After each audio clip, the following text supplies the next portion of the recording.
Hello, I'm back, and today I'm going to be taking you through my bullet journal and showing you how I set up my spread for March. Now, the bullet journal that I'm using is by Archer and Olive. I got it from an Australian website called the Washi Gang. I usually buy all my journals from there. I'll put the link in the description if you're interested in seeing what they have available. I think this one is still for sale, but usually Archer and Olive have a limited supply of each design, so it may not be available depending on when you're watching this. I realized after I'd done the beginning pages in this journal that I didn't really need to do a year view for a lot of the pages, so like the chores page and symptom trackers didn't need to have enough space for a whole year. Last year I did a week per spread, and that meant that the book lasted pretty much the entire year, or exactly the entire year, whereas this time I'm planning to do more journals and have a whole spread per day, which means I really only needed 3 months worth of stuff, and have a page where I could write future plans that wouldn't be in this journal, just so I didn't forget them for the next one. As you can see in the flip through that I'm doing right now, the layouts are going to consist of one spread that has an overview of the month, and then all the following pages are 2 pages or a spread per day, and that gives me a space for writing like things that I want to track, like things to do, and then just tracking what kind of TV shows and video games and media I've been watching, logging my food, keeping track of like what the weather was like, things like that. But then I have an entire page for journaling, and then another page for like sketches and doodles. As we get further into February, sometimes it's both pages are all sketches and doodles, and sometimes both pages are all journal entry. But I really wanted to encourage myself to practice my on-paper sketch drawings more often. But also I'd previously been keeping a journal that was separate to my bullet journal that was just for like reflections of the day. And I realized if I'm not at home, it's kind of a pain to carry 2 books around. So I wanted to try and fit everything into one book that I could just take everywhere. Content or diary entries sort of stopped quite early. That's because I recorded this footage in early February and I haven't really gotten around to putting the video together until now, which is the 4th of March, so it's been a couple of weeks since I actually took this footage. Part of the February layout was that I was trying washi tape, and I had the issue where I ran out of washi tape, so I had to draw in some of the strawberries to try and make it match, which you can see in these pages here. I put a little bit of the washi tape that was left and then drew the rest in with pen. But for March, we're not going to have that issue because all of it's going to be hand-drawn. And this is where you can see the sort of sketch phase that I'm doing. I like to make sure that I'll have enough space for each day of the month, because obviously different months have different numbers of days in them. And I've found out sort of, not recently, but well into adulthood, that there is a way of organizing the days in a year where you have 13 months and each month is exactly 28 days. And that would mean the full moon is always on the same day of the month, and the no moon or the new moon is also on the same day of the month, so that you'd know a full moon is like always on a Friday or something like that, always on the Friday the 28th or something. I'll put a little link to an example calendar there, but it does mean that it works out to have a perfectly exact number of days each month. And then there's one like silly day or nothing day that doesn't count towards anything, that is essentially like creating a leap year.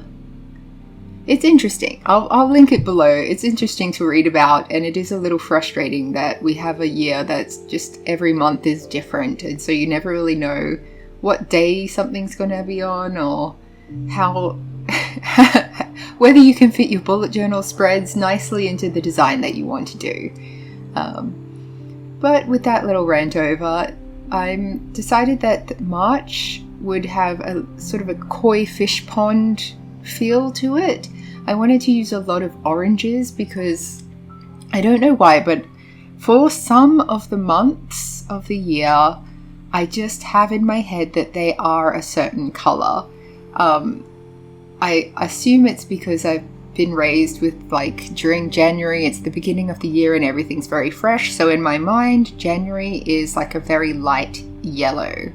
It also probably adds into that growing up in Australia, it's also the peak of summer during January. So it's very hot.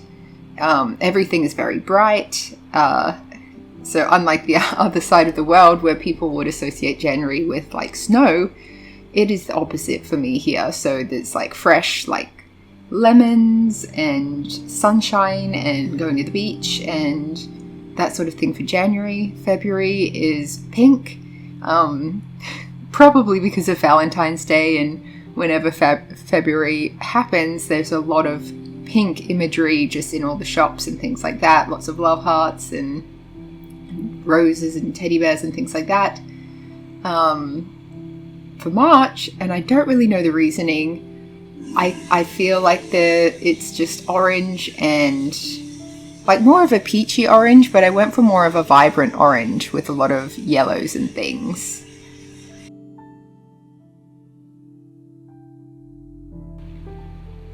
So now that I have the layout roughly how I want it to be, and I'm happy with the sketch of the fish, I'm going to go in and add some pen, add some markers.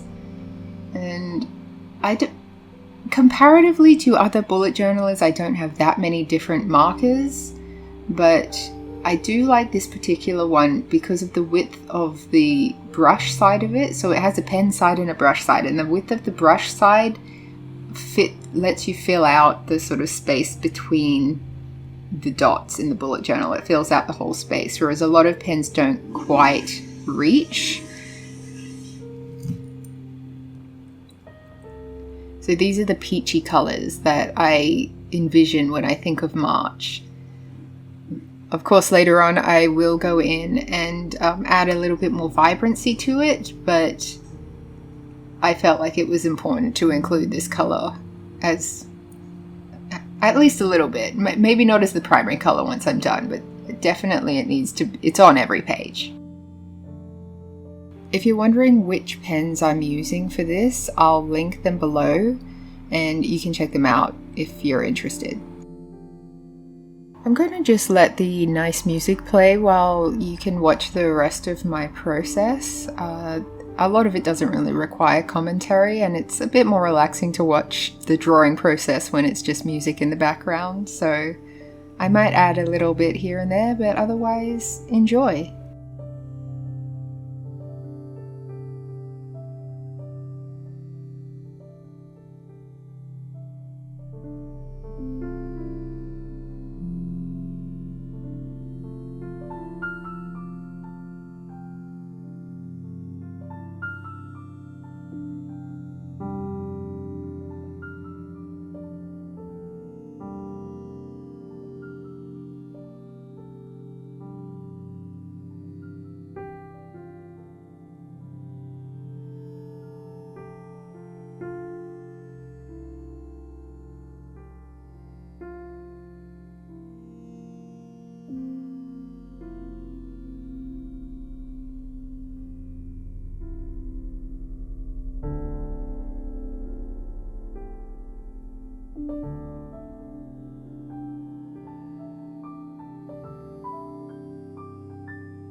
I won't demonstrate every individual page for March because they'll be very repetitive and that's a bit boring.